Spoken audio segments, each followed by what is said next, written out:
Yes, for something in the morning, 30, and it's one of those kind of videos. You wake up and you just say, I got a lot of stuff on my mind. I might as well get it off my mind. Um, so one little tiny page of notes. Yes, little tiny page of notes. It all seems so obvious. I did watch a couple of these Wittgenstein. Uh, first just thinking about this whole legacy of philosophy and how these characters, in my opinion, who have nothing really meaningful to say, have been iconized, like the Nietzsches and Wittgenstein. Um, yeah, I just don't see the utility in it. I don't see any. I mean, I just don't. It doesn't ring any bell. Kind of arguments, kind of statements. So anyway, there was this idea where his innovation, so to speak, might be this idea of drawing each other a picture using vocabulary. So the first argument you would make is that, okay, what are we trying to do? What am I doing by speaking words? So I'm trying to communicate something I see, and I'm trying to get you to see it. And so I could say red ball. What have I said? Well, ironically, logically, I've said a lot. I've excluded so much of the possible images. Okay, I mean, I've excluded blue. I've excluded... So, I mean, just that one state, you don't need, like, two premises to have a logical chain. Sometimes you just need a statement. Once you say red ball, you've excluded a ton of stuff, where you've basically just said, not a blue ball. You've also said not a green ball, not a... now maybe violet's okay. Maybe aquamarine is okay. You say, okay, that it might be. But we know it's not pure blue. And we know it's not pure yellow or pure something else. So a whole lot of exclusions should be made. If I say something's round, I've said it's not a square. That kind of thing. So there's a built-in consequence that doesn't need you to bring something in to add to a concept to do logic. Every statement essentially excludes everything that's opposite of that statement, kind of a thing. So the rule of non-contradiction is really the rule of what have you excluded? What does the statement exclude? So anyway, that's just thrown in there. So Wittgenstein would say you're trying to do this picture thing. You're describing a picture. Communication is a picture, let's say. Because you can't say it in words. That's kind of his argument a little bit. So you have to make a picture. And I would argue that you can't do it with a picture, though. You've got to convey the movie. You've got to convey the entirety of its context. The entirety of the significant context. So there's a ton of properties that you've probably got to include somehow for my image to match your image. And if I say red ball, you might be thinking about a big 2-foot ball, or you might be thinking about a soccer ball size red ball, or you might be thinking about a little super ball. You might be thinking of one made out of lead or one made out of rubber. It's this kind of thing. It doesn't say enough for my image to have much chance of really matching your image. So, somebody critiqued part of what I was saying by saying it was too much of a story. But that's really what it is. You're telling a story to be able to describe what something is, because something always has a history. There is a lineage to its existence. Concepts, words, they have an origin, they have a lifespan of maturation, of maturing as words, and they have a current position in the universe. Might not be their best position. Like words like respect. I think people had a better understanding of that word maybe 300 years ago than they have today. So it's like the word has landed somewhere. You know, it's in front of the wrong house. But anyway, side issue. Alright, so vocabulary is just the code that we speak in. Okay, it's a way of communicating, you know, almost like a Morse code conveys words. Words convey ideas. So it's the same, like what Morse code is to language, language is to things, kind of a thing. It's a broken but connected. It's simplified, but if you send enough of it, it's very rich. So it's just different. It's a transformation of the thing, code, from one form to another form, and that's what we have to do to communicate. I can't give you my movie. I can't give you my life narrative. I'd like that. I mean, that would make things easy, right? If I could just say, hey, look inside my brain when you hear the word suffering. Okay? And then you'll get what I see when I see suffering. What I understand it to be. Or horror. And waste. You know, these words that are big words for me. And then I wouldn't have to do all this talking to try to explain what I see sitting there. It's so obvious. Alright, so I'm going to be arrogant and just say I think Wittgenstein, okay, although this idea of an image is okay, it falls way short of what you really need to accomplish with language. You need to provide the movie, the whole documentary for the concept, if you have any hope of doing any serious communication, because as we know, our own blinders, our capacity to be rose-colored or blindered is significant, and if you don't include it, people will think the exclusion means something. So if I don't qualify something by saying the red ball isn't made out of gold or something else, then somebody will take the opportunity to turn the subject of red ball into the subject of gold hoarding or something. You know, they will pervert the purpose of the what's being described. They will pervert the storyline, the narrative being told. So we have this idea of purpose, this idea of goal, the idea of what am I doing here? How do I do it right? So the story would go something like, yeah, what is the objective? And then you can start arguing about, well, today, or do you mean for the entirety of my existence? And then you get into kind of stories about people like Wittgenstein, who were kind of obsessed with you know, saying something meaningful, being relevant, you know, and like many, kind of going to his grave unsatisfied. But anyway, side subjects. Alright, so back to the picture in the movie. I guess I would say it's more like we're trying to convey an understanding, a contextual image, a contextual perception. So that means the thing isn't just a red ball.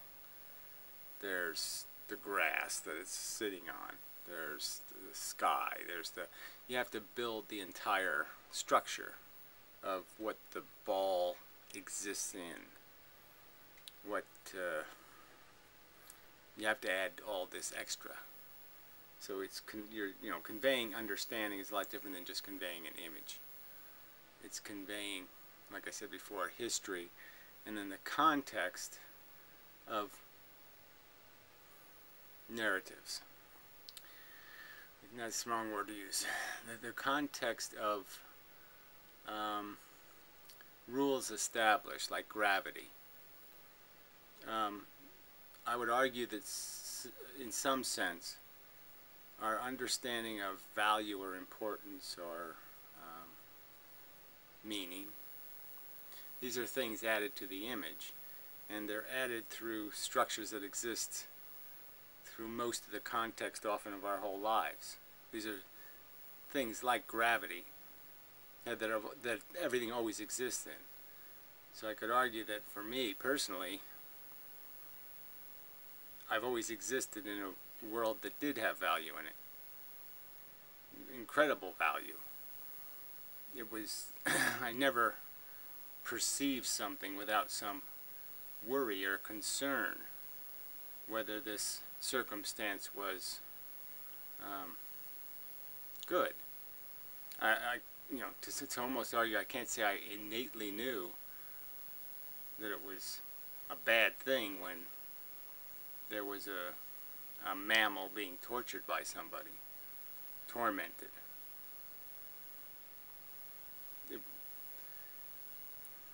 I can't think of a time where I didn't have that awareness of context, that bad stuff can happen in the world. The world is not a safe place.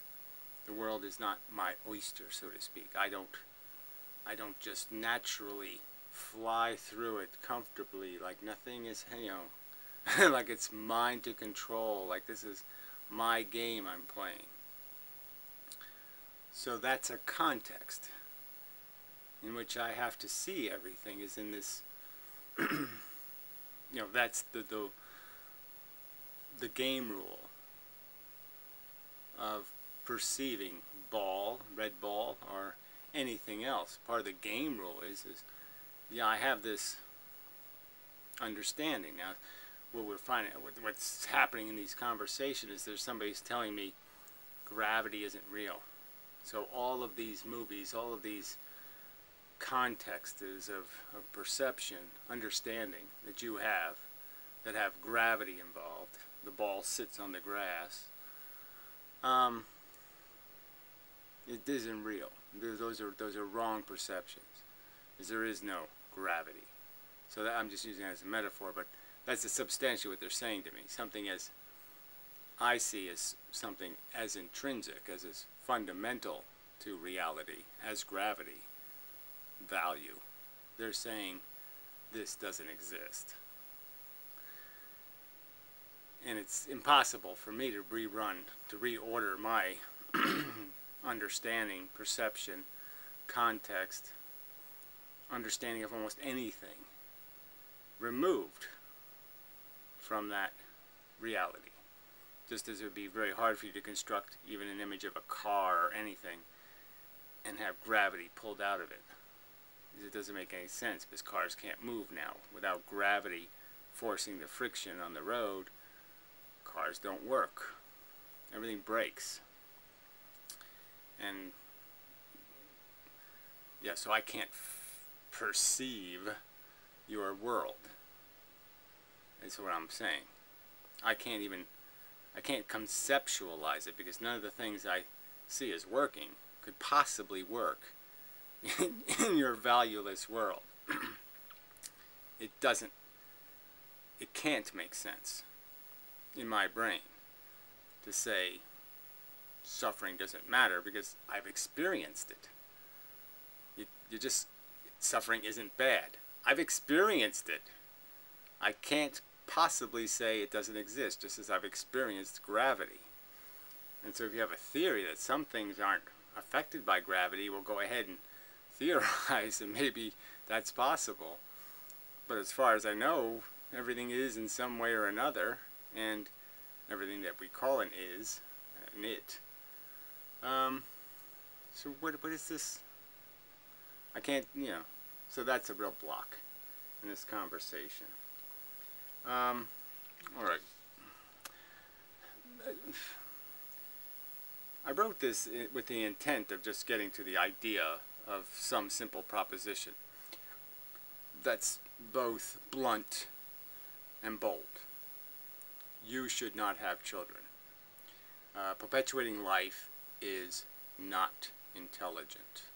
Some kind of statement like that. And just prove how it's just quite obviously true. Okay, that if you analyze the context, look at the picture, um, or interrogate your understanding, you will find the missing context, the hypocrisy. Um, I think you would know that. Let's say you had a let's say you had a family. You had 4 daughters, ages 12 to 15. Beautiful wife, nice little life, and somebody, you know, thugs break into your house, and for the next 4 days they repeatedly brutally rape and then murder brutally all of the women. Now you're going to be sitting there with something so bitingly horrid, something so profoundly unacceptable, and you're going to know what the word unacceptable means. Just like if somebody drives a nail into my eye, I'm going to know what pain is. Well, you're going to know what unacceptable is if that happens. I mean, I could come up with some other scenarios, fire or something, and you know, there's nothing you can do. You're trying to save them, and you rip their arm off or something. And you know, I can make it even more tragic where you fail. You know, you do something colossally stupid that makes this happen. You know, or selfish. And you can understand that that is a circumstance so horridly dismal that there's no way you could imagine the Super Bowl is worth it. You know, or you know, some kind of bullshit would possibly be worth it. I mean, it just evacuates the image, the movie, of any redeeming possibilities. It can't be redeemed. There's no redemption. The negative number is so colossally huge that there's really nothing you can put on. You know, there's no math you can throw in there to fix it. I mean, theoretically, you could argue that if it was a matter of you being responsible, that you could possibly in your life mitigate against similar horrors happening in the future, and then clearly compensate for the loss, but it wouldn't fix the personal problem. The fact that you were in love with these people and they were rudely and brutally destroyed, and that image is just unacceptable. I mean, just the idea of somebody driving nails into your kid's eyes.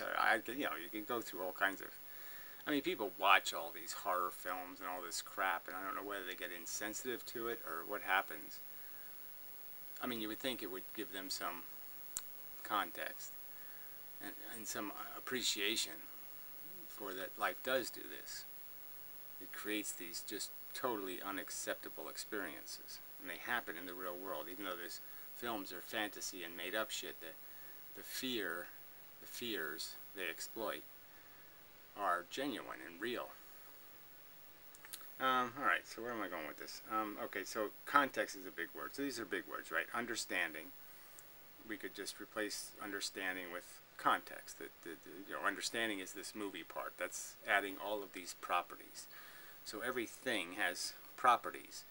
And the more properties you add with each statement you make, the red ball, the hard red ball, the I was trying to think of a word for flexible, elastic red ball. You could just keep adding properties, adding qualifiers, and with each qualifier you're excluding a ton of other stuff. So you just keep refining and refining this description. And so that's, I mean, that's the obligation of the conversation. Now, the part that I find perplexing is that yes, we all kind of arrive here. We all kind of go through this same process of maturation. We have common institutions, propaganda, television, and music, and social manners, and you know, lots of stuff in common. And yet we have this very uncommon understanding of this thing, something fundamental to our existence, value. I mean, this is as big as red ball. I mean, it's simple. You know, it's generic, it's conveyable. One would think, how could the fact of experience? Everybody does these things. Everybody has sicknesses, and everybody has. You know, they get a broken leg, something bad happens, they have really bad days, really bad months, really bad years even.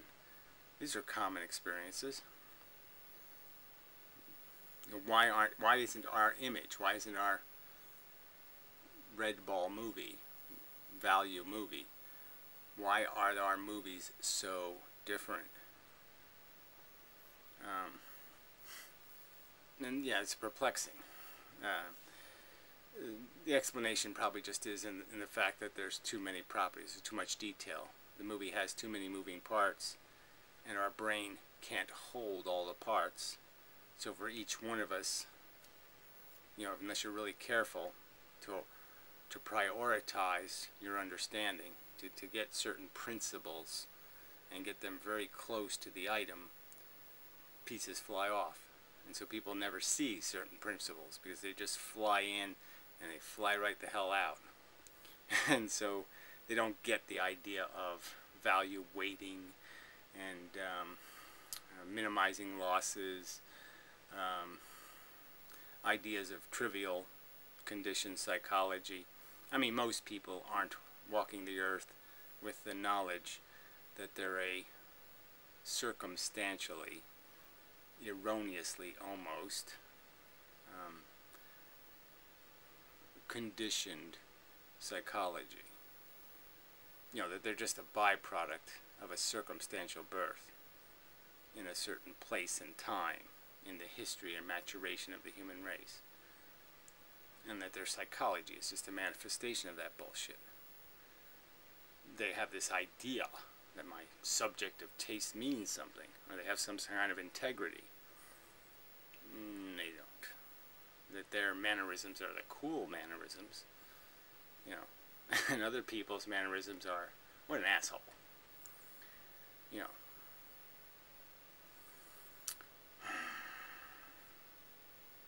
Style. Some people hear the word style and they say, duped psychological crap, like me. And other people hear the word style and they think it means something. And they go, oh yeah, that's where the real of life is. It's in the style crap. Yeah, no. Alright. So I wrote down the word proportional. You know, showing all of its properties. So that's context, is showing all of the significant properties. But then they also have to be proportional properties.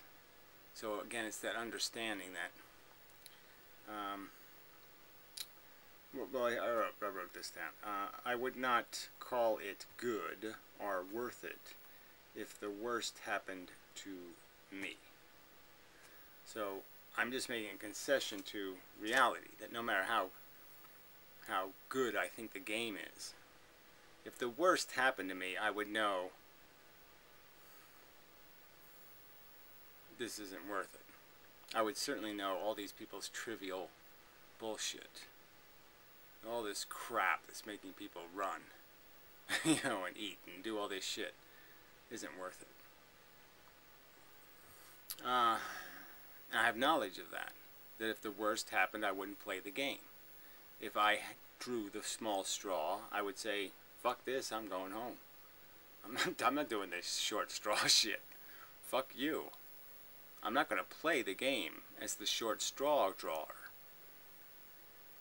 So I guess that fact alone, the fact that, although I couldn't have articulated it, right, I couldn't have told that story when I was 7 years old, I knew it. I had already built a logical, a factual half a pyramid that would get you there eventually. I was already there in a sense. Everything was pointing at it. All the properties were pointing there, and all you needed to do was give it a label I would find it unacceptable. I mean, I didn't have that jargon, but I certainly would say, I'm not playing a game. Okay, I wouldn't play a game with these rules. That I'm going to be subject to pulling some super loser straw. And so I guess I'm just saying that anyone who says that, anybody who understands that they wouldn't play a game that had those loser straws in it, that gave me a, right now in the world, I suppose you could say you have something like a 1/3 risk of being born in Africa. A 1 in 3 chance, let's say. Would you take that chance? I mean, if you're sitting in the nowhere, I give you the option to go play human life. You have a 1 in 3 chance of being born in Africa, and then it's probably a 70% chance of being born in something just as bad, Indonesia or some other shithole. So there's a 70% chance you're going to be born to some ignorant people, living on or under dirt. You'd play? I wouldn't play. And I guess that's what we're trying to get to. Why would you play, and why would I say that would be really stupid? Really stupid. Alright, so that's probably enough, because I really don't want to get deeply into the subject. Because it's just this, that's the context. So red ball is a thing you can say, and you won't see the same red ball I'm seeing. The word life, when I hear the word life, again, I don't see this fluffy little cloud, writing life in fluffy cloud text with butterflies and bees and sunshine and rainbows over the whole thing. No, I see the assassin bug, the praying mantis, the mites eating the brain of another organism. I see the wildebeest spinning in circles because he has a worm in his head, maggots eating his brain, and the lion's eating him while he's still alive. I mean, they're pulling his organs out, and he's still, help me, help me. I see the inevitable, just gross shit that's going to happen. I see the vision of the guy who thinks everything's okay, and the very next day his wife and kids are dead. Everything's just fine. Well, it's not, because tomorrow, like everything, it's going to hit the fan. All we're doing is sitting here. I got this little fan blowing. We're sitting here in the breeze, but it's not pushing us away from the blades. It's pushing us into the blades. We're sailing off the end. It's going to be your turn. And when it finally is your turn, it'll be way too late for you to have this little bit of reflection and say, gee, I sure was an arrogant motherfucking cunt defending all this nonsense, because it's going to be obvious to you that it really isn't going anywhere or doing anything. You don't fix a problem, you create problems. You bring need into the world, and only if you're really lucky can you solve enough problems in the world to justify the problems your gratification consumes. I mean, it's just the truth.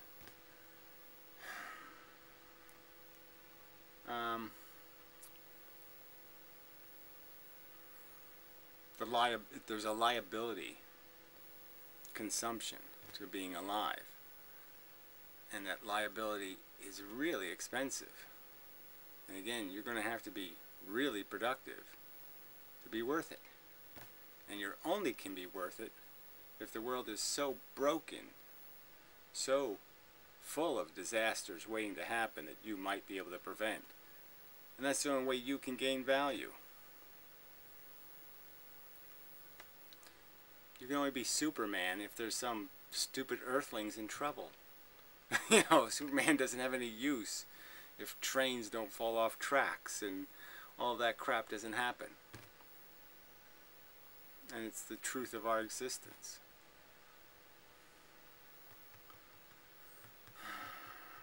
Yeah, okay, well, that's enough. So anyway, so this is just sort of practice. Got to do a vloggerdome, you know, got to do the AFLIS subject. I'm trying to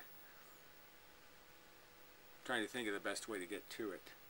And so this whole conversation about what it is to do logic, put things on trial, try things by facts.